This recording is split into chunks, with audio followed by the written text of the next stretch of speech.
Welcome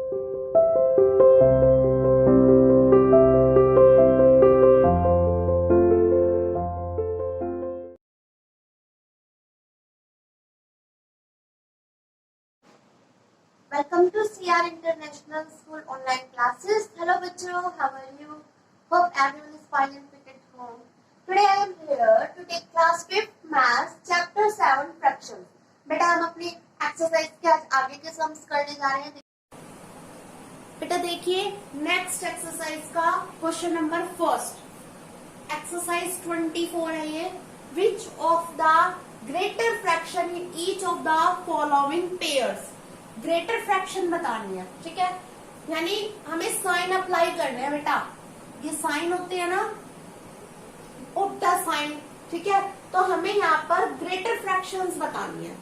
हमारे पास ए part दे रखा है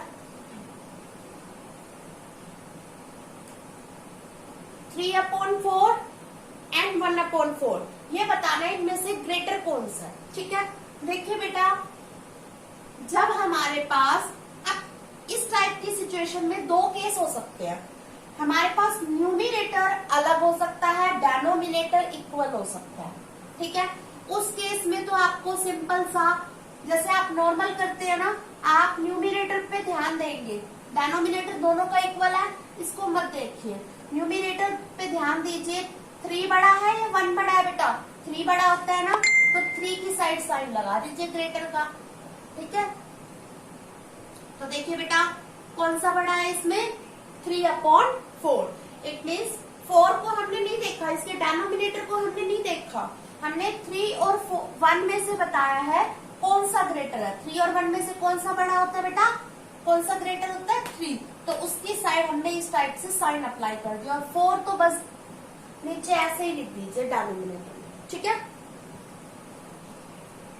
तो 3/4 is the greater fraction.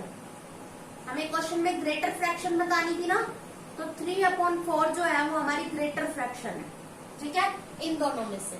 Next देखिए बेटा 8/13, 11/13 कौन सी बड़ी होगी बताइए? 11/13. ठीक है, इज द ग्रेटर फ्रैक्शन.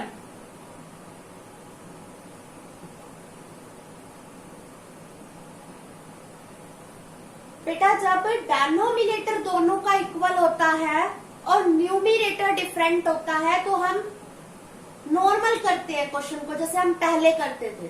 ठीक है, हम 11 को बड़ा बता देंगे. ठीक है, 11 ही ग्रेटर है ना. एक क्वेश्चन देखिए, मैं आपको एक और बुक से डिफरेंट क्वेश्चन बताती हूँ. 13/8 और 13/11. ठीक है, ये क्वेश्चन दे रखा है हमारे पास. हमें बताना है ग्रेटर कौन सा है. तो बेटा देखिए इस केस में ग्रेटर कौन सा है? इसमें बेटा न्यूमिनेटर दोनों का सेम है, डेनोमिनेटर दोनों का डिफरेंट है. ठीक है, न्यूमिनेटर सेम है, डेनोमिनेटर डिफरेंट है. तो ऐसे केस में बेटा ये हमारे पास ग्रेटर होएगा 13/8. ठीक है, इसमें डेनोमिनेटर सेम था, न्यूमिनेटर डिफरेंट था. तो उस केस में तो हम इस टाइप से देखते हैं. 8 और 11 को देखा तो 11 बड़ा कर दिया. ठीक है, लेकिन इस केस में बेटा न्यूमिनेटर दोनों का जब आपके पास इक्वल दे रखा हो और डेनोमिनेटर डिफरेंट हो तो बेटा जो छोटा होता है उस केस में वो बड़ा हो जाता है. ये आपको याद रखना होगा. ठीक है, इस बात को कि अगर आपके पास फ्रैक्शन में न्यूमिनेटर सेम है एंड डेनोमिनेटर डिफरेंट है तो आपके पास जैसे ये 8 स्मॉल है ना वैसे तो, लेकिन बेटा ये 8 नहीं है, ये 1/8 मान के चलिए इसको. ठीक है, इट मीन्स 13/8 है ये. और अपॉन की वैल्यू है, इस वजह से जो स्मॉल होगी उसकी साइड ग्रेटर का साइन आएगा क्योंकि ये अपॉन में चेंज है. ठीक है, और पार्ट देख लीजिए इसके. जैसे आपके पास दे रखा हो 9/13. क्वेश्चन चेंज कर देती हूं मैं. क्वेश्चन ये समझ लीजिए, क्वेश्चन है put the sign, sign apply करने हैं हमें, ठीक है, क्योंकि क्वेश्चन तो किसी भी तरीके से आ सकता है ना, पुट द साइन की फॉर्म में भी तो आ सकता है। तो है 9/13 और दूसरा है 12/13, ठीक है बेटा। डेनोमिनेटर में है 13, दोनों का सेम है डेनोमिनेटर, न्यूमिनेटर के हिसाब से हमें बताना है, साइन पुट करना है।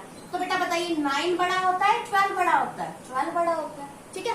यही चेंज हो जाए 13/9 आ जाए और यहाँ पर आ जाए 13/12, तो बेटा डेनोमिनेटर डिफरेंट है यहाँ पर, ठीक है। उस केस में ये बड़ा हो जाएगा, 13/9 बड़ा हो जाएगा, ठीक है। एक बार और देख लीजिए, जब न्यूमिनेटर बेटा डिफरेंट होता है तो हमें सोचना ही नहीं होता, जो आपके पास बड़ा होता है जैसे आप पहले पढ़ते थे आप उसी टाइप से साइन अप्लाई कर दीजिए, ठीक है।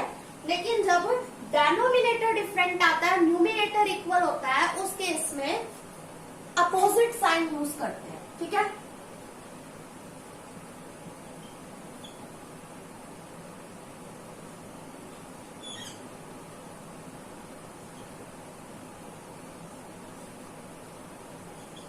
कौन सा बड़ा है?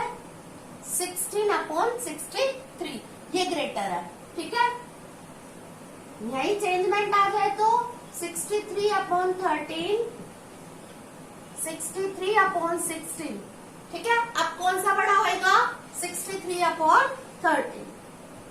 रीजन, क्योंकि अपॉन की वैल्यू में अपोजिट साइन अप्लाई किया करो, ठीक है। आप यहां से मैचअप करेंगे 13 और 16 को, इन दोनों को देखेंगे, ठीक है। लेकिन ये है तो अपॉन में बेटा, तो 13 और 16 में से आपको पता है वैसे तो 16 बड़ा होता है, लेकिन अपॉन में है, इस वजह से हम इधर साइन अप्लाई करते हैं। और यही अगर न्यूमिनेटर में होता है तो आप सिंपल साइन अप्लाई करते हैं, जैसे आप पहले पढ़ते हैं, ठीक है। तो आप इस टाइप से देखेंगे 13 और 16 में से बड़ा कौन सा है? 16। और अगर अपॉन में आ जाता है तो आप इस स्टाइल से देखिए, ये ऊपर 1 है, ठीक है, ऊपर आप 1 समझ के चलिए, यूं भी समझ सकते हैं आप, ऊपर 1 है और नीचे 13 है और यहाँ पर 16 है, ठीक है। तो कौन सा बड़ा होगा? 1/13 बड़ा होगा, क्योंकि अपोजिट हो जाएगा बेटा फिर उस केस में, ठीक है।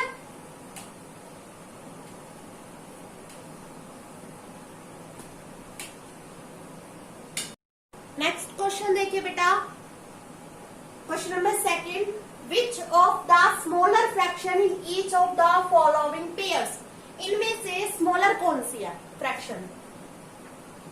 तो बेटा आप साइन अप्लाई कीजिए बस जस्ट, फिर आपको पता चल जाएगा स्मॉलर कौन सी है, लार्जेस्ट कौन सी है, कुछ भी पूछ रखा आप इन दोनों में से कोई एक साइन अप्लाई कीजिए। अब बताइए, अभी मैंने आपको समझाया था ना, हमारे पास आप ये ध्यान दीजिए बड़ी कौन सी है, लार्जेस्ट वैल्यू कौन सी है, इनमें से दोनों में से ग्रेटेस्ट कौन सी है? बताइए बेटा ग्रेटेस्ट कौन सी होगी? नीचे देखना है ना, डेनोमिनेटर में डिफरेंट मिल रहा है ना, तो डेनोमिनेटर के हिसाब से बड़ी हमारे पास क्या हो जाएगी बेटा? 1/3, ठीक है। तो इसमें क्वेश्चन में क्या पूछ रखा है? Smallest fraction. तो आप देखिए स्मॉल की साइड कौन सा साइन है? 1/5 की साइड है ना बेटा स्मॉल का साइन, तो ठीक है। तो 1/5 इज ए स्मॉलेस्ट फ्रैक्शन, ठीक है। जिस साइड आपका ओपन माउथ होता है वो ग्रेटेस्ट फ्रैक्शन हो जाती है, जिस साइड आपका क्लोज होता है पार्ट वो आपकी स्मॉलेस्ट फ्रैक्शन हो जाती है, ठीक है। तो आपको सिर्फ बस ये साइन अप्लाई करना है दोनों में से, फिर आपके पास क्वेश्चन में स्मॉलेस्ट हो तो आप स्मॉलेस्ट बता दीजिए कि कौन सी स्मॉलेस्ट फ्रैक्शन है। अगर आपके पास ग्रेटेस्ट पूछ रखे हैं क्वेश्चन में तो आप ग्रेटेस्ट बता दीजिए कि इनमें दोनों में से कौन सी ग्रेटेस्ट है, ठीक है। सेम आप यही करेंगे, 5/6 है, 5/7 है, ठीक है। डेनोमिनेटर देखिए, डेनोमिनेटर जब भी हम देखते हैं तो बड़ा होता है वो छोटा हो जाता है, जो छोटा होता है छोटी होती है फ्रैक्शन वो बड़ी हो जाती है। तो 5/6 क्या हो जाएगा बेटा? ग्रेटर हो जाएगी, ठीक है। 5/6 ग्रेटर हो जाएगा 5/7 से। हमें बताना है स्मॉलेस्ट फ्रैक्शन, तो स्मॉलेस्ट का साइन तो 5/7 की तरफ दिख रहा है ना हमें, ठीक है, जहां पर क्लोज माउथ किसकी साइड है, 5/7 की साइड है, तो 5/7 इज ए स्मॉलर फ्रैक्शन।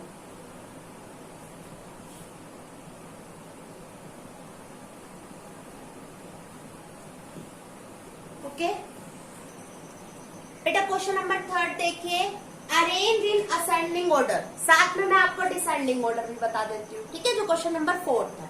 ठीक है, पहले हम इसको लिखेंगे असेंडिंग ऑर्डर की फॉर्म में।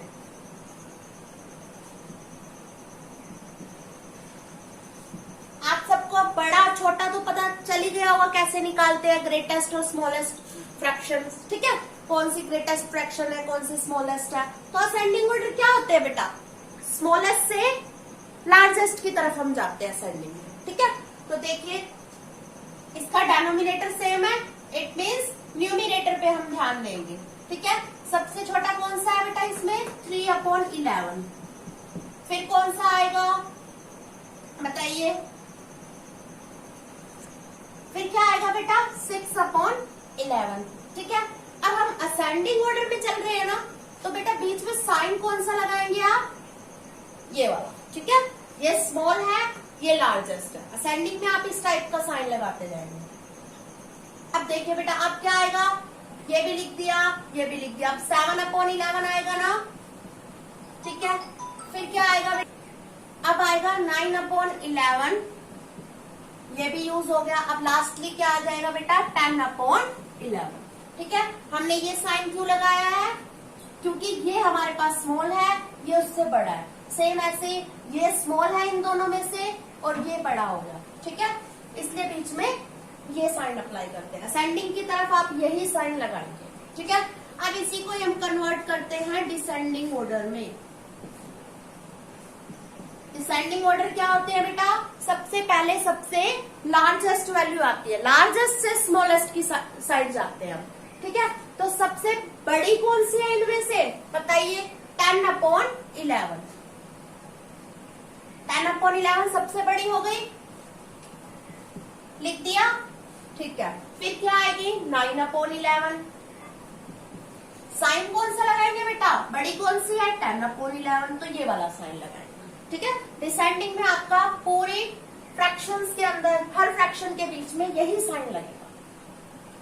अब देखिए, अब कौन सा आएगा बेटा, 7/11, फिर 6/11 और फिर लास्टली 3/11। ठीक है, इसमें तो डेनोमिनेटर इक्वल था, तो ये बिल्कुल सेम था।